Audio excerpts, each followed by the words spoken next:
We go. Steve, We'll start starting over again. over. We're here at the Tennessee Holler, tnholler.com. Steve Hassan has written a book called The Cult of Trump, and it's very insightful. I've read it, and he's going to talk to us about it here today. Steve, thank you for being here. Sorry about the technical difficulties. Yeah, that's fine. It's my first time using this platform, so happy to do it with you. So, we're going to get into what makes this a cult, hopefully, some insight into what's going on with our friends and neighbors here. But before we do that, I just want to speak to your background here. There's a reason that you wrote this book. You actually are not a political guy, but you are a cult guy. Can you tell us a little bit about your experience with the Moonies and how that started? Yeah, sure. I'm really coming from psychology as a therapist and a mental health professional, but it's so true. When I was 19 in 1974 at Queens College, my girlfriend dumped me, and three women were flirting with me at the college cafeteria, asking to join me at my table. Little did I know they were recruiters for a front group of the Moon cult.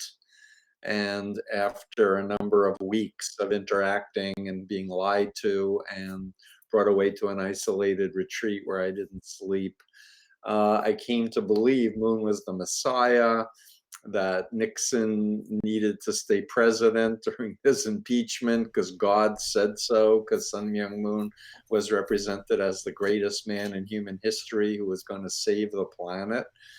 And I spent 2.5 years as a true believer, kind of a fanatical member, elevated to be a leader by Moon directly, and fell asleep at the wheel of a van in 1976, nearly died as I drove into the back of a tractor trailer truck and had an operation. And that led to my family arranging a deprogramming with former members. And in that deprogramming, I was convinced I wasn't brainwashed, and I was sure I wasn't in a cult, but I was sure Chinese communism was bad, and they did brainwashing. And so when the ex-Moonies offered to go over research on Chinese communist brainwashing, I was very open to that. And as we went through Robert J. Lifton's book and his 8 criteria to evaluate a group as a brainwashing environment, it was clear that the group that I was in did all of those things.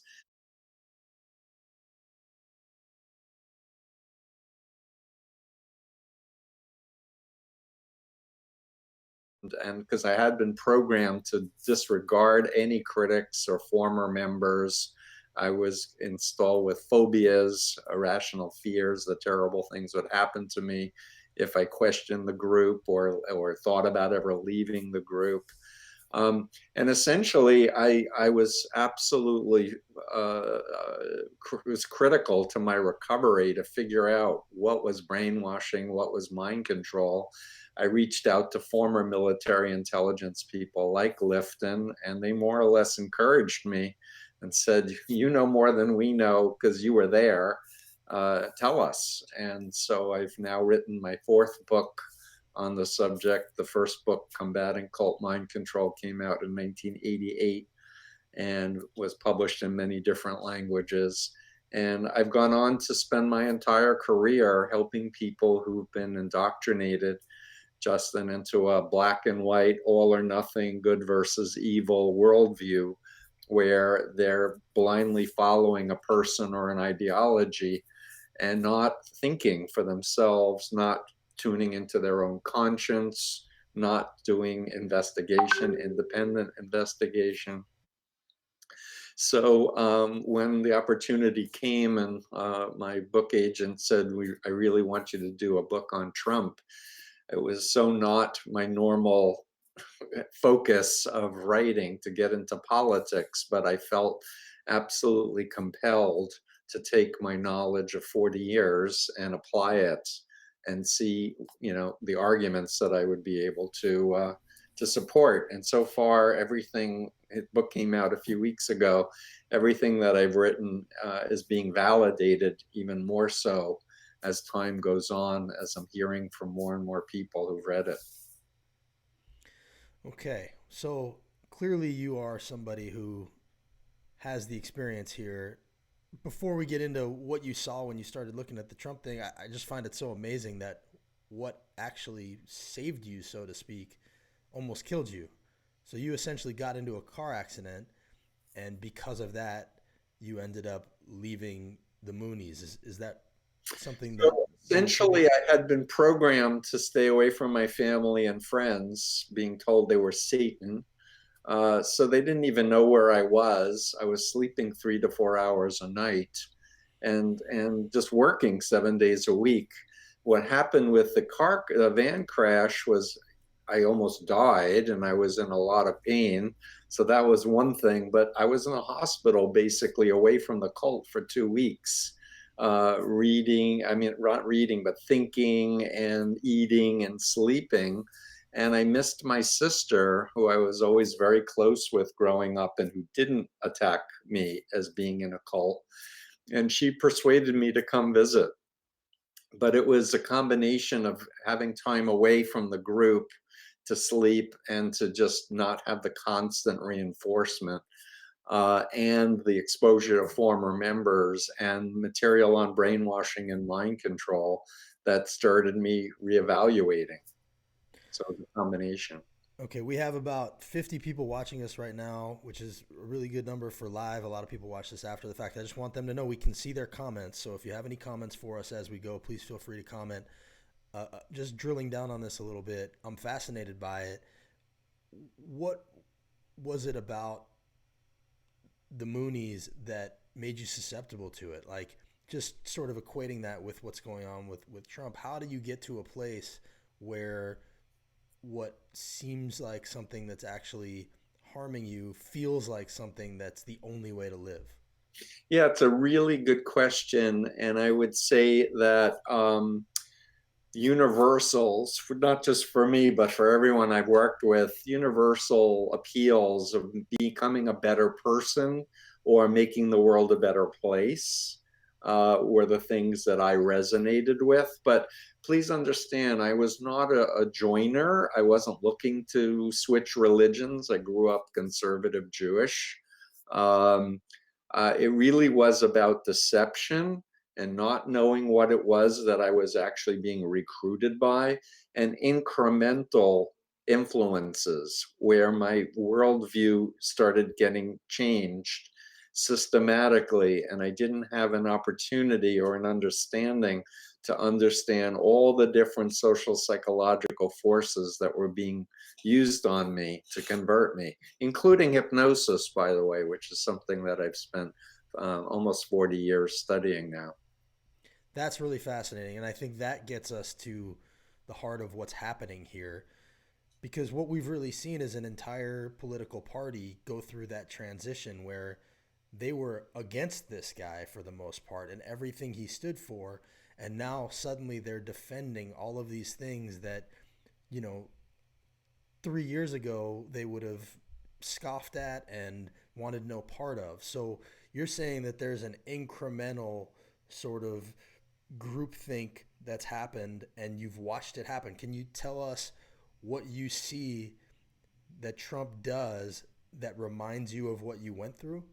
Sure. So I guess I want to take a minute and just say that social psychology has evolved to such a high level that people can now predict and control human behavior, whether it's Madison Avenue trying to get you to buy things, whether it's technology platforms trying to capture your attention, YouTube's wanting to invoke an addictive playlist for you. So what I've learned in all my research is that we as people like to think we're rational and we're above it all and we can decide consciously what we believe and what we want to do, but in fact our five senses is taking in trillions of bits of data every single day, and we're getting awashed, especially if you're online many hours a day, with information that's affecting us unconsciously. And what happens is we're wired for survival, so we react if there's a fear to something that's going to protect us. We're wired to identify with people we like and who we can relate with. So there's a conformity effect, a groupthink kind of effect. We're wired to follow authority figures that we believe are legitimate. And in the case of Donald Trump, a lot of people are following the office of the presidency. They're not following him. That's not to say that there aren't people who are in the cult of personality of Trump and think that he's actually a stable genius who has the solutions to all of mankind. But a lot of the people who are backing Trump right now, especially in the political realm, are not thinking that way. Um, so, so what I also want to say is there's a stereotypical profile of destructive cult leaders, like my former cult leader, Sun Myung Moon, L. Ron Hubbard of Scientology, Jim Jones of the People's Temple, Lyndon LaRouche. There's a malignant narcissistic personality type where the person is very confident, they're very grandiose, they're all about them. They're never admitting they made mistakes. They're projecting all their issues onto everybody else. They have zero empathy. They have paranoia. They have sadistic qualities, etc. But the pathological lying is an absolute universal with all destructive cult leaders. But they talk so confidently that the average person listens to it and they doubt themselves instead of going, oh, this is a mentally unstable person who's a pathological liar. And whatever he says, he believes. So it's actually very convincing. But it creates a confusion state in the average person. And if they're hearing it from the media over and over and over, his talking points, and even CNN or MSNBC is repeating his talking points, as much as on one level we're thinking that's wrong or that's a lie, it's still hitting us. It's still hitting our minds. And what I've observed is that a lot of people in the United States and the world for that matter are just fatigued. Their brain is getting to be mush around the idea of Trump or anything Trump, and they just want him to go away, or they want him to take over into this polarization situation. And my work helping people get out of destructive cults, consulting with families who have a loved one in, says essentially that mind control doesn't erase the person's conscience and their core self, but it kind of creates a pseudo identity that suppresses the person's sense of self. And so, as you were saying, Justin, about how many people in the Republican Party dissed Trump before he got elected, they're not remembering that. And so one of the strategies that I have with my clients is to ask them to go back in time to the first memory they had of Donald Trump. Maybe it was when he was doing The Apprentice, or maybe you saw him in a newspaper article about his wife saying that he had Hitler speeches by his bedside, or that he physically abused her, or something like that. But to get back to a reference point pre-believer, and then to, with perspective, analyze how did I come to the place where I am now, by using two primary models that I share with folks, and it's in my books. What I call the Influence Continuum, which I happen to have a handy little thing, but it's on my website. Let's see if I can get it so that you can see it. The ethical influences on this side and unethical influences on that side. And there are specific criteria like informed consent, knowing what it is up front that the beliefs are that you're being asked to consider or to follow, versus lying by just the outright lying, deleting, distorting information, or withholding vital information. So you can go down this criteria, and from the way I think about even the word cult, I think there are benign or productive cults here and destructive cults here. So you can kind of decide, is it a group that I'm free to leave without criticism, without harassment? When I interviewed David Weissman, who was a MAGA troll, I know who him. talked with Sarah Silverman, and he left. He has been essentially treated just the way an ex-Scientologist is treated by Scientologists, or ex-Moonies are treated. It kind of, you're no longer a valid human being, kind of extreme thing. And why she was effective, and I write about this in my book, Sarah Silverman, that is, was that she treated him with respect, and asked him questions. You know, the way to undo destructive mind control is getting people to think, and to have perspective, and to have information about what mind control is. The other model that I wanted to mention, that's also on my Freedom of Mind website, it's in my book as well, is what I call the BITE model. It stands for controlling people's behavior, information, thoughts, and emotions. And to the extent that any organization is doing these four components to make people dependent and obedient, and that's the key concept in mind control cults, is this notion of total loyalty and no room for personal thoughts, disagreements, which is the opposite of being in a healthy organization where a president wants to hear from advisors who disagree with him and give him logic points. Trump gets rid of anyone who disagrees with him, so that he's constantly surrounded by yes people who are fighting for attention from their guru, essentially. Right. I think that's all really interesting, and I really David's story is fascinating. The way that Sarah Silverman went about it, treating him with respect, treating him like a person, treating him with empathy, letting him, like you said, think for himself, walking him towards it. And he talks about her process with him, with in glowing terms, and it really is about love and not about hate. And it doesn't do us any good to shame people for where they are. I ran for Congress here in 2018, and trying to have the conversations with people that may not agree with you about every single thing is really important, and it doesn't get us anywhere when we try to shame them and make them feel bad about what's already happened. It's not about what happened, it's about where we're going. So I Yeah, think it's a really important way of looking at it. I wanted to ask you a couple of things that I'm seeing in the comments right now. One of the things that seems to be a recurring theme from Johnny Allen, 1976, and also from Jewel Resists, is the concept of evangelicals and the role that they're playing in what's going on.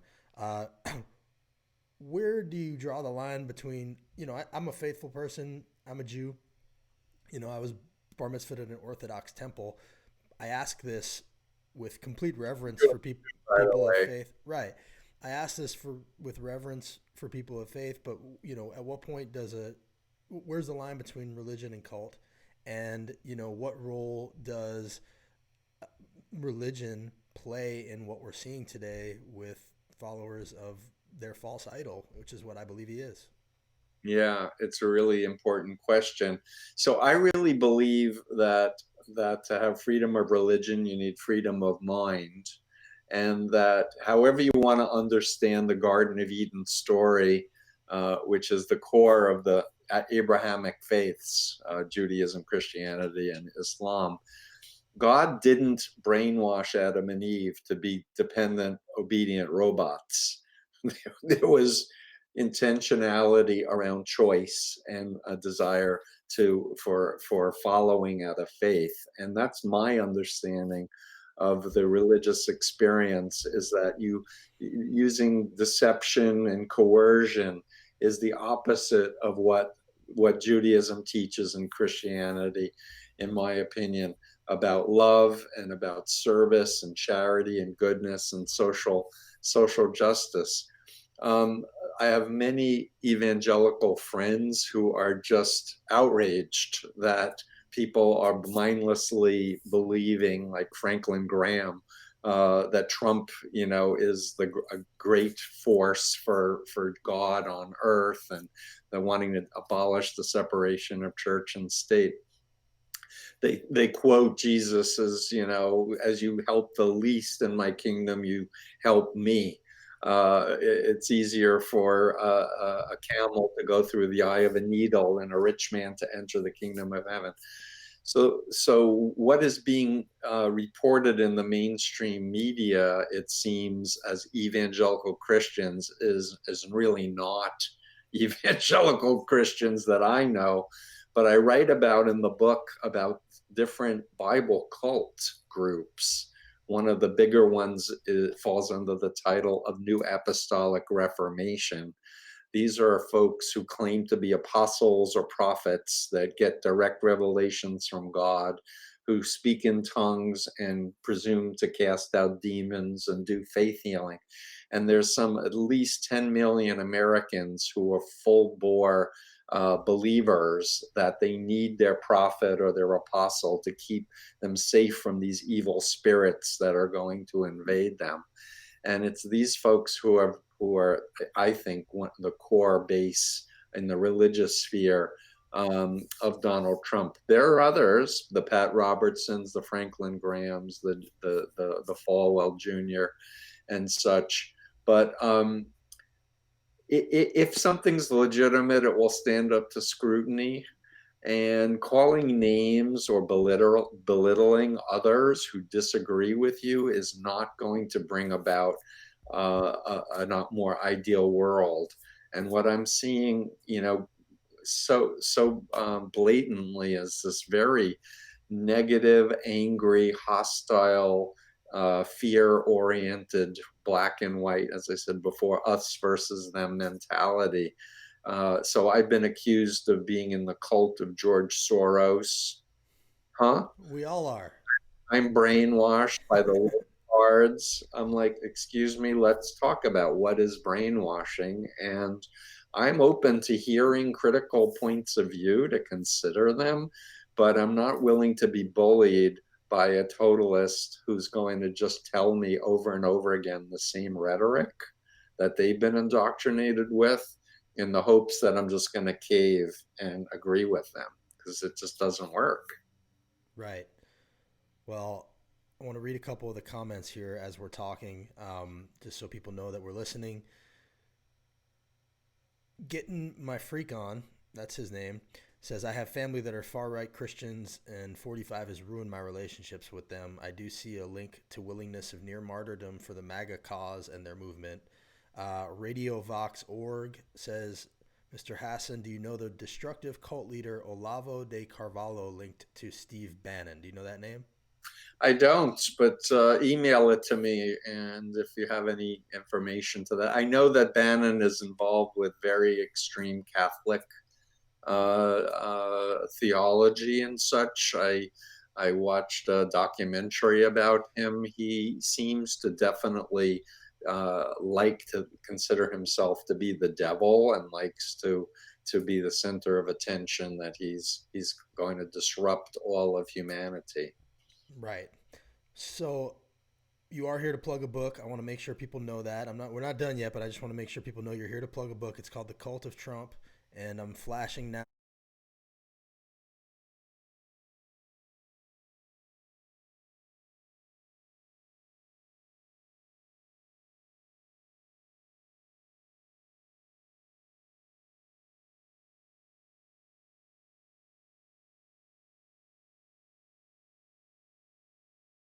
Where are you guys in from?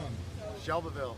Tennessee. Illinois. You drove down from Illinois for this one? Yes, sir. Sure did. Anything for Trump. The best president we've ever had. What do you love about him? Well, he wants the people to come in legal.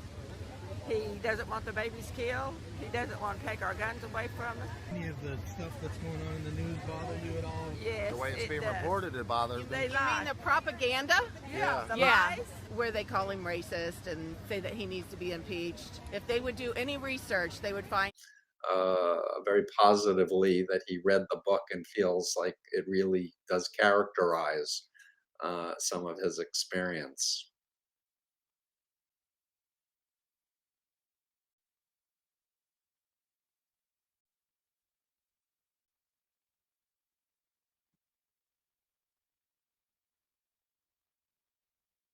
Find out that they are wrong. If that was any one of you Trump's hear kids that? that were involved in Ukraine, they'd already be arrested. Do you think that Trump's kids are also treading on their name and profiting off of their No, I think that they're No. doing nothing but good. They were Yeah, already they were, selling and making stuff overseas. All we're right. losing.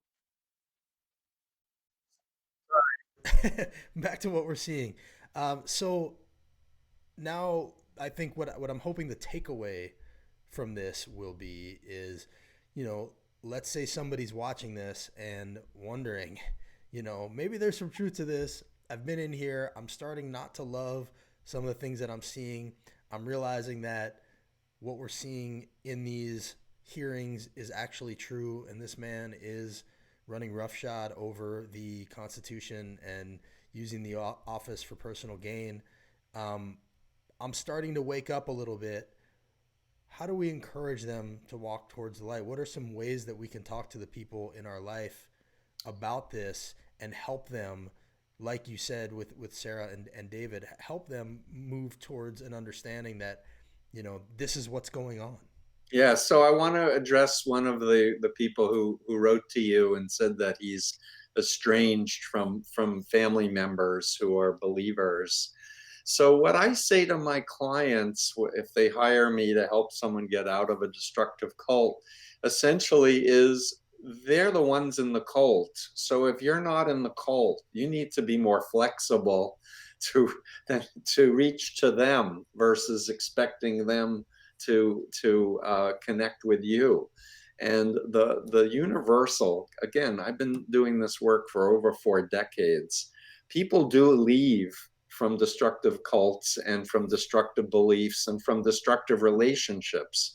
And the one of the key variables of how fast people get out of whatever they're in is the quality of interactions they have with non-believers, in particular family members, friends, next door neighbors growing up, people who knew you, they knew the person before they got involved with the totalistic belief system. And so I highly recommend that if you have family and friends who are Trumpers, instead of you calling them names or saying you're in a cult, and don't send the cult of Trump, please, to true believers. This is really meant to be read by people who are not true believers. Because when I was in the Moonies, I didn't believe I was in a cult, and I'm sure I wouldn't read a book called The Cult of Sun Myung Moon. But what I highly recommend is you reach out to your uncle, your sibling. You say, "Hey, I miss you. We used to be much closer. Can we make an agreement not to talk about politics? Because I miss you. I'd like to have you back in my life.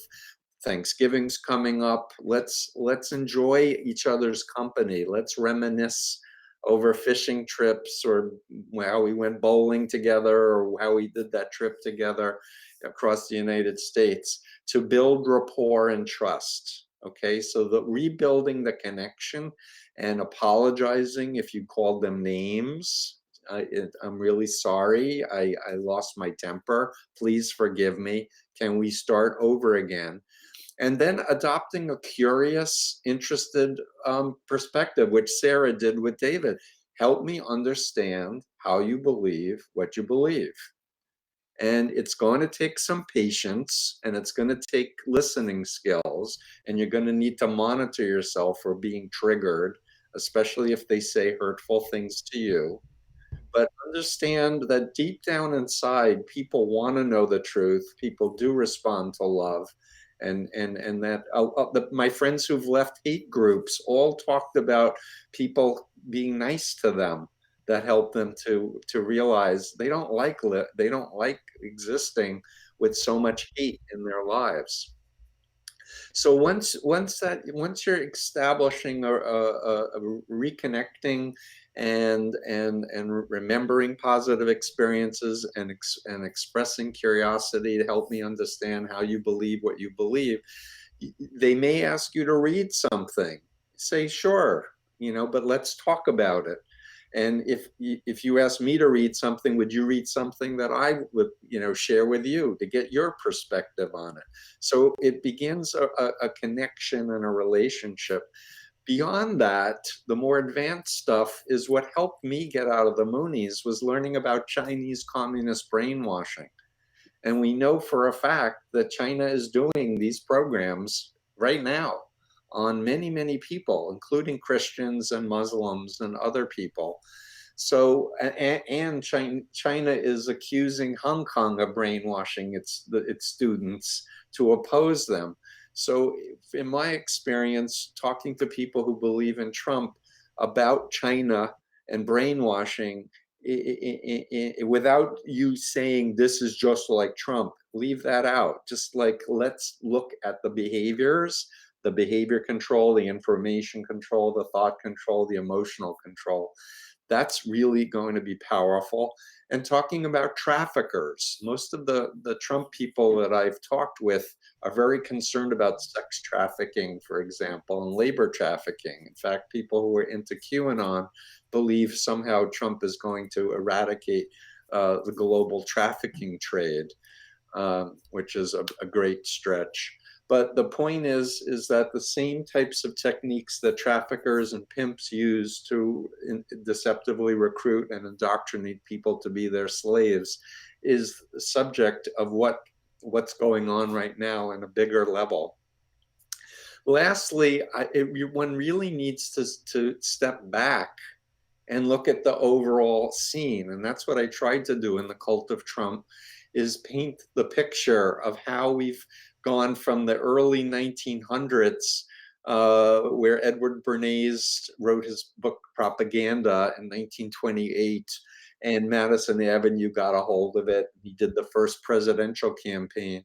How these PR social engineers are manipulating people's emotions in order to get people to vote a certain way or buy a certain product they don't even want or need, is critical to understanding how people are believing what they're believing today. And reality test. And for me, I'm curious. I'm naturally curious. So when I'm meeting people, I want to hear, how do you make sense of this? Would you enter into a business relationship with someone that you knew was a liar and that you couldn't trust or wouldn't pay his bills? Would you consider a business relationship? No, you wouldn't.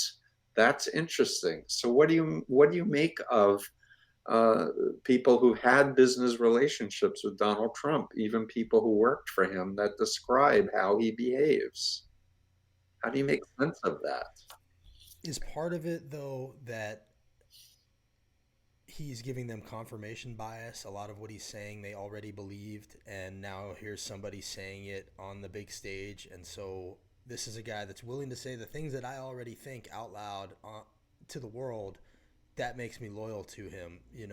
It's almost, I guess what I'm trying to say is, the con goes both ways.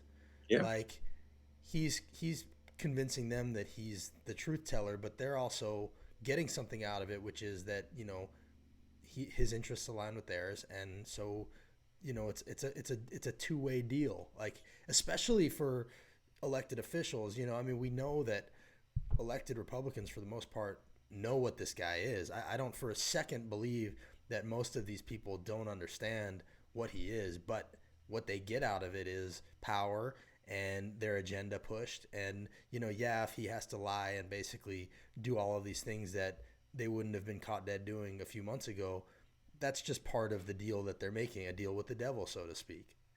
Yeah, so the concept of confirmation bias is a very important one. It basically says that whatever we currently believe, we tend to look for information that confirms it and ignore things that, disconfirms it. And the other point that you're making that's absolutely correct in my experience is that mind control is a dual relationship between the leader and the believer. And that the believer is projecting a lot of stuff onto the cult leader that isn't coming from the cult leader, but there's a wishful thinking element to it. So I was told Moon was the greatest man in human history, so I tended to look at those things and delete or not pay attention to things that didn't confirm that. And when it comes to politicians, I'm not 100% sure that every single Republican knows coldly that that he's a liar and a cheat, You think etc. I'm giving them too much credit? I want to quote James Comey when I heard him on an interview that he did the most beautiful explanation of cognitive dissonance theory. And I'll take just a minute to share with you. He said, I'm paraphrasing, he said, when you're sitting at a table and the guy at the head of the table tells a lie, and you say to yourself, that's a lie. And then he says another lie, and you say to yourself, that's another lie. But you don't get up and walk out, or you don't call him on the fact that he lied. He said your soul starts to bend. And this is what I mean by incrementalism of mind control, because as humans we like to have consistency between our beliefs and our feelings and our behaviors. But if we're engaged in behaviors that are extreme, like defending Trump, the ideology starts falling in line with that in terms of the cult identity and emotional justification that the others are so evil. Schiff and all the Democrats are evil and don't love America and don't love the Constitution. Things get topsy-turvy. The good news, though, and I do want to wind up on a positive note with you and your listeners, is Please. people do wake up and they go, whoops, like, how did I believe what I believe? Is everybody going to exit the belief system of Trumpism?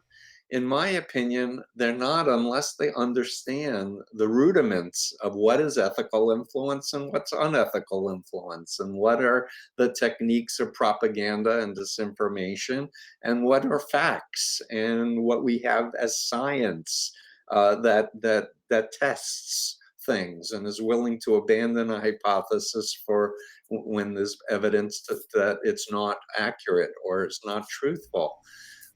We need to get back to using our critical thinking and not just operating out of our amygdala, out of our fear center. And we need to think about our children and our planet and our longevity as a species. Because with this kind of cultic mindset, it's going to get, things are going to get worse and worse, unfortunately. I want to tell you that we have good news. Getting my freak on is saying he looks forward to reading your book. So we sold a book today, at least one. And but I want to end on that good note. I want to read the very last paragraph of your book. We're not giving, it's not a spoiler alert or anything. But before I do that, you just said something that struck a chord with me, which actually I think is relevant to what's going on in the news right now. The incrementalism thing. Like, if you look back at what he was doing early on, there were things that he was saying that they were still big, giant, bold-faced, lies and outrageous things, but there was still maybe something in them where you were going, oh, okay, and he was sort of walking them towards it. And now we're at a point where they're in so deep with him, all of them, he knows he can get away with anything. So now it's just outlandish lie after outlandish lie. Doesn't even attempt to try to stick to the truth. You can see him doing the repetition thing that you talk about in your book when he's in front of those cameras, where he speaks slowly and he says, perfect call, perfect call. He says the same things over and over again. Clearly he has some oratory inkling about this. I would be surprised if he didn't do some studying But about cults he and this kind of thing. But Justin, he is a very disturbed human being emotionally. He grew up in a cultic group that believed in Right, believing 100% and right, will manifest it, and doubt is evil. He's not doing well. He's what in the business we call decompensating. It's a mental health term where he's like falling apart internally. He is freaking out, and and unfortunately he's not going to get stronger and clearer. It's the decline is going to continue, and then the big question is who's controlling him. At what point do they say we got to cut our losses and he's got to go? right. And I think that's sort of what brings me to the impeachment thing. It's like, think about the world where he just this never happened. He gets away with all of this. You know, they didn't hold him accountable. I mean, even the impeachment process itself is at least a way of publicly shaming him and holding him accountable in some way. And then, you know, I have no illusions about the Senate voting to convict him, but at least this process is exposing him in some way to hopefully a few people. So I just think it's really important because otherwise we're normalizing this behavior, and I shudder to think what comes next. Imagine a guy like this who isn't a total buffoon.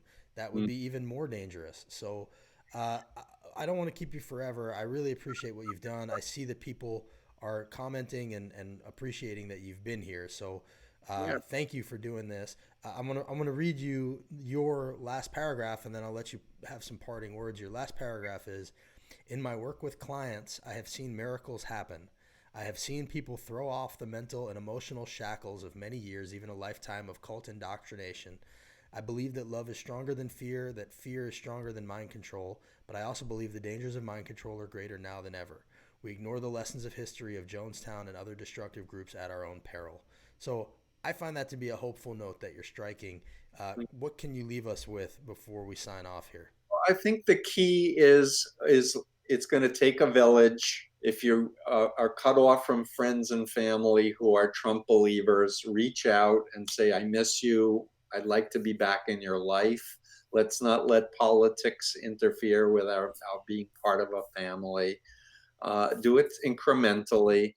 And I also think that we don't want to give up on mainstream conservatives, Republicans, the George Wills who are out there who have still some moral clarity over the Constitution and the checks and balances that our founders felt were so critical. And we want to empower their voices because they're the ones who are going to be more effective at talking to the other politicians and other believers. And I think young people also, if you have a parent that is a Trump believer, educate yourself and have conversations with your parents because ultimately nobody wants to be a fool. Nobody wants. Can you imagine? I loved Joseph McCarthy, but now that he's disgraced, I'm like kind of embarrassed that I was such a believer in the communist, conspiracy thing. Um, so I think I think we'll get further if we believe in each other and the best part of each other versus the worst part of each other, and do your best to stay charged because we need active citizenry, not tuning out, but we need to tune in and work together. Couldn't agree more. There's a group called American Bridge that just announced a $3 million ad buy where they're going to be putting those voices on the air, exactly like you're talking about, the people that voted for Trump but now are having second thoughts about it. And I also want to say that anybody out there, if you know anybody in Tennessee especially, that's willing to come on and talk about that from that perspective, somebody that voted for Trump, regrets it, and is now seeing the light, we will have them on any day of the week. It'll be a loving conversation.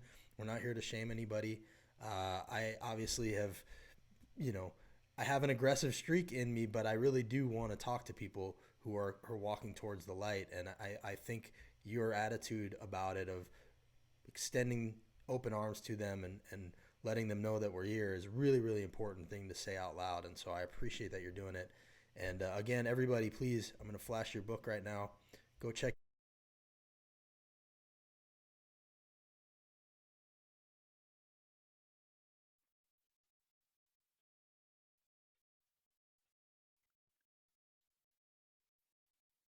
on here anytime. And I appreciate you taking the time to do this today.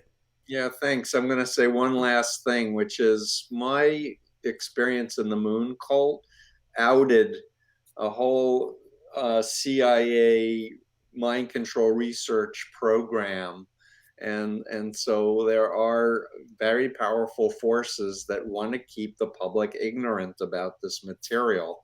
And so I have been kind of shocked with a book by Simon and Schuster not to be on major network TV shows, but there are some very powerful forces, religious cults too, that I think are threatened by the idea of a cult expert explaining exactly what the nuts and bolts are of mind control. Well, I do want to put that out there. So, knowing that, I didn't realize that. So, knowing that, we will do our part to try to shame people into having you on. This is a book that should be talked about.